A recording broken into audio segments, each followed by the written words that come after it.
that a lot of us don't really have a great model, a mental model to prompt reflection or to make reflection an easy process. And when things aren't easy, we tend to not do them. And so BABCs stands for beliefs, attitudes, behaviors, and consequences. And I'm going to tell a short story to kind of illustrate this, but if we time travel back to when I was in 8th grade, I was dating my very first girlfriend. Her name was Becky. And private Christian school, Nathan growing up, who had a bowl cut, and dating Becky in the 8th grade basically looked like we would talk on the phone at night, and then when we would get to school and actually be in proximity, we would like awkwardly wave from across the hall, and like there wasn't really a deep bond there. But all throughout that dating process, my parents were like the opposite of on board about me dating Becky. And I was just like so perplexed by that. I was like, well, they obviously don't know me anymore. Like I've matured to this point where they like are so out of touch now. My belief at that time was that my parents didn't know me. They really didn't want what was best for me. And so the attitude that I had as I was, living in that season was like I was pretty standoffish with my parents, like kind of arm's length. Just kind of a general bad attitude, kind of grumbly a lot more. My behavior is that I would kind of like retreat to my room to like talk on the phone and text and stuff like that. And then the consequence of that, of course, there's like a $200 phone bill at the end, but there was also just like kind of a not bent or not broken relationship, but a strained relationship for that period of time. And so it's really easy to kind of see how my attitude impacted my behavior, and then there were consequences from that. But I think a lot of times we overlook the importance of trying to understand what did I actually believe to be true during that season of life. And I touched on it real briefly, but I really believed that my parents didn't know me and they didn't really want what was best for me. And so if that's my starting point, then everything from there is going to flow accordingly. So if there are things that are true and there are things that are not true, which a short way of saying that is things that are a lie, and if this is really what leads into all of our attitudes, behaviors, and consequences, then understanding where in my life have I come to believe something that is not true, that's really important.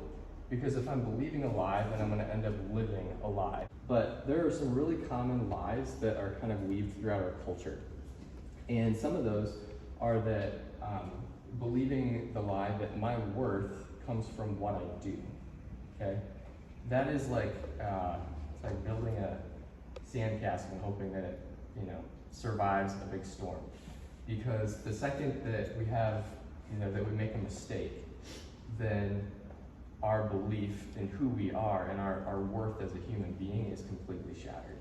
So we believe that training is vital, and that training is how we unlock potential and help people rise to their fullest potential. So what do we do as a business? What are our behaviors based on that belief that training is really important? Meetings like this. 30 eggs.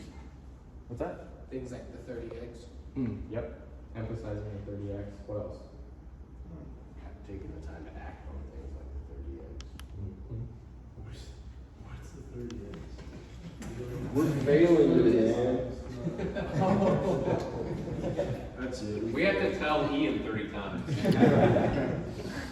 Okay, we're on par. We invest in fine flows.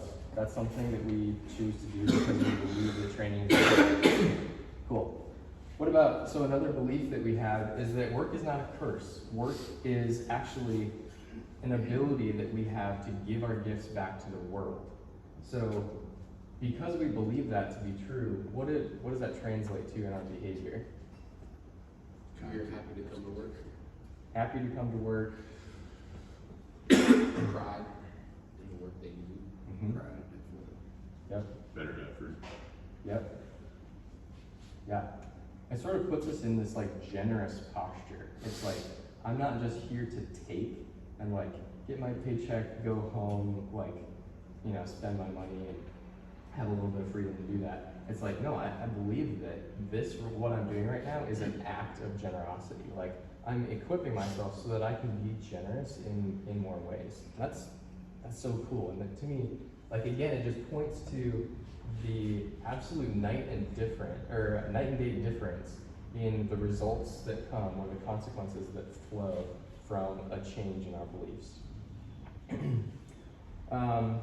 What about, you know, so we believe that 100% of problems are solvable.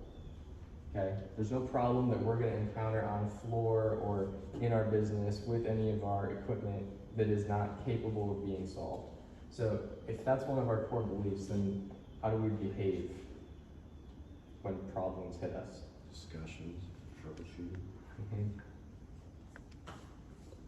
Positive attitudes. Yep. Kind of grow as a team. Yep. Love it. And then what about this one? Regardless of the situation, we believe that we are capable of choosing our response. We don't just respond. We respond, we don't just react. So we believe that to be true. We get to, regardless of what happens, we get to choose our response. That's what we believe. So then what do we do based on that belief? It's just the interaction itself. So if you, let's say you put a scratch in someone's floor, the lead to react, like, why'd you do that? Instead of, okay, let me help you fix it. Yep. It just shows the level of trust between the lead and the new guy, so to speak. Mm-hmm. I think it's safe to pause then. Sometimes you have to pause to kind of gather inputs before you just react. It's sort of like, not deflating in a bad way, but it sort of like dissolves tension in a situation. When you know that you're free at any point to actually take a step back, to sort of disengage from the situation, look at it a little bit more objectively, and say, I'm going to choose what my response is. I'm not just going to have a knee-jerk reaction in this situation. Cool. All right, so truth versus lies, that's one of the really big things that I want to communicate today. There's only one other big thing, and that comes down to purpose versus cognitive dissonance. So, sorry, this is a little bit squished up here. But we've all had a time in our life where what we believe to be true and what we do day in and day out, that is actually in sync, okay? And Jose, it's so interesting. You made a comment that you said, I feel like I can go home at the end of the day and feel good about the work that I did and not feel like, you know, anxiety or whatever. And I think that that's one of the consequences that comes from us actually behaving in line with what our beliefs are. And so a way that I would kind of coin that is to say that when our beliefs and our behaviors are in sync, that means that we're living a life on purpose. But there are times for all of us in little ways or in big ways where those two things are not in sync. Okay?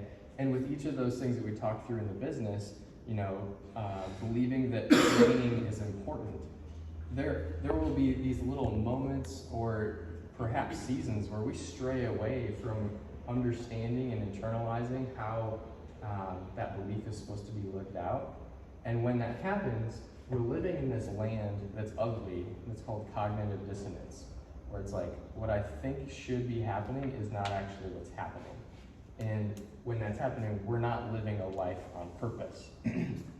So, I just want to maybe hit like one or two examples to kind of drive this home. But like, neat, clean, and organized, right? We believe that being neat, clean, and organized supports a flow. What would it look like for us if those two things are not in sync, if we're not behaving in line with that belief?